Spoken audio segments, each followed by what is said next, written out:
মা মেয়ে কতটা হইলে, হ্যাঁ, কতটা দেহ ব্যবসায়ী হইলে এরকম একটা কথা বলতে পারে। এখন তামান্না, তোমার বিষয় সেখানে কথা উঠেছিল, সেই পিয়া খানের মা বলেছে তুমিও নাকি ইমরানের সাথে বেশ কয়েকবার এরকম মানে অপকর্ম করেছো আর কি, মানে খাটে শুয়েছিলে, তুমি নাকি ইচ্ছাকৃতভাবে বলো নাই। এই বিষয়টা আসলে কতটুকু সত্য বলো তো? আমি যদি মানে থাইকা থাকি তাহলে মনে ওরাও ছিল আরেকটা মেয়ের সম্পর্কে, মানে ওদের টার্গেটই হচ্ছে গিয়ে ইমরান বিপির টাকা, ঠিক আছে?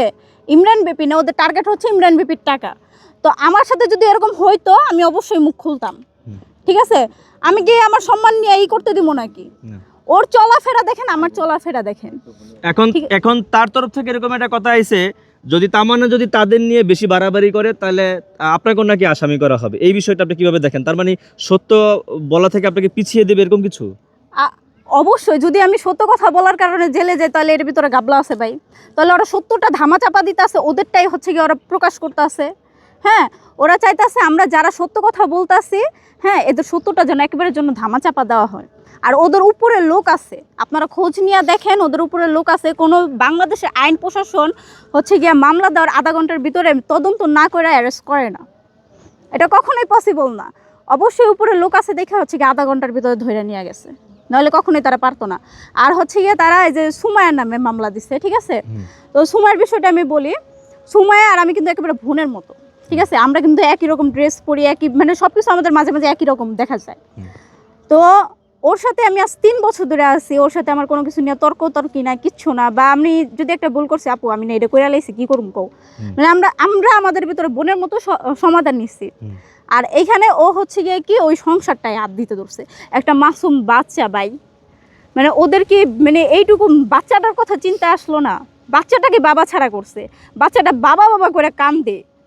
মানে বাচ্চাটাকে একটা ঈদ সামনে, আর 2 দিন পরে ঈদ, বাচ্চাটার ঈদটাই নষ্ট করে দিছে, 6 বছরের সংসার নষ্ট করে দিছে। ওই মেয়ে কতটা ভালো, হ্যাঁ, সেটা সবাই জানে।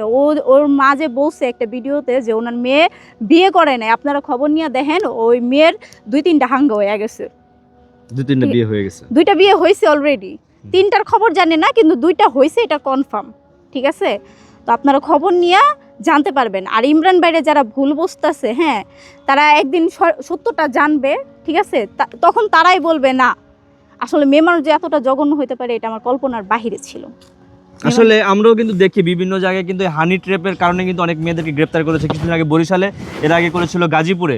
এখন এমন একটা পরিস্থিতি যে এই যে যারা অনলাইনে কাজ করছে এদের মধ্যেও অনেকে এসে নতুন এসে ফেস কাটিং সুন্দর, চেহারা সুন্দর, সবই সুন্দর, মাশাআল্লাহ দিলে মানে তারা এমনভাবে আকৃষ্ট করছে যেন তাদের প্রেমে পড়ে যায়, এমনকি বিয়ে করে শেষ পর্যন্ত দেখা যাচ্ছে যে মোটা অঙ্কের টাকা নিয়ে মীমাংসা করে ফেলে। এক সেকেন্ড আপনাকে বলি, আকৃষ্ট করছে বা করার চেষ্টা করছে, হ্যাঁ, করার চেষ্টা করছে, অনেক ফোন করতো, অনেক জ্বালাইতো, ঠিক আছে? এটা আমরাও দেখছি যে ও অনেক ফোন করতো, হ্যাঁ ভাই, ফোন কাইটা দিত, ও ফোন করতো, ঠিক আছে? অনেক জ্বালাইতো, আবার কিছু হইলে স্টোরি দিত, কিছু হইলে নোট দিত। কে রে ভাই, ইমরান কি তোর বিয়ে করা জামাই ছিল নাকি যে ওরা নিয়ে তুই নোট দিতি? হ্যাঁ, মানে ওরা এতটা জঘন্য। আপনারা ওদের বিষয়ে যদি খবর নেন তাহলে জানতে পারবেন। ওদের মুখের কথা অন্তত আরেকটা বিশ্বাস করেন না। ওরা একটা কল রেকর্ড দেখাইছে, রকির কল রেকর্ড, ঠিক আছে? তোকে সাহস থাকলে ওই নাম্বারটা দেখাইস, ঠিক আছে? নাম্বারটা কিন্তু একেবারে মিল নেই। আর যে নেশাখর কইল না যে কথা বলতেছে নেশাখরের মতো রকি, ওটা ওর ভাই ছিল, ঠিক আছে? আপনারা খবর নিয়ে দেখেন, ওই নাম্বারটা নিয়ে দেখেন, ওই নাম্বারটা কার তাহলে বের হবে, ওটা ওর ভাই ছিল। এরকম মানে ওরা হচ্ছে কি একটা পুরো প্ল্যান ভাই, সম্পূর্ণ প্ল্যান কইরা এই 2 মাসের ভিতর প্ল্যান করছে, প্ল্যান কইরা এখন হচ্ছে গিয়া দাঁড়াইছে যেন কোনোভাবে ওদেরকে আমরা মানে ওদেরকে হ্যারাসমেন্ট করতে না পারি, ওরা যেন উল্টা আমাদেরকে হ্যারাসমেন্ট করতে পারে। আচ্ছা, সর্বশেষ পরিসরে আপনি কি চাইবেন?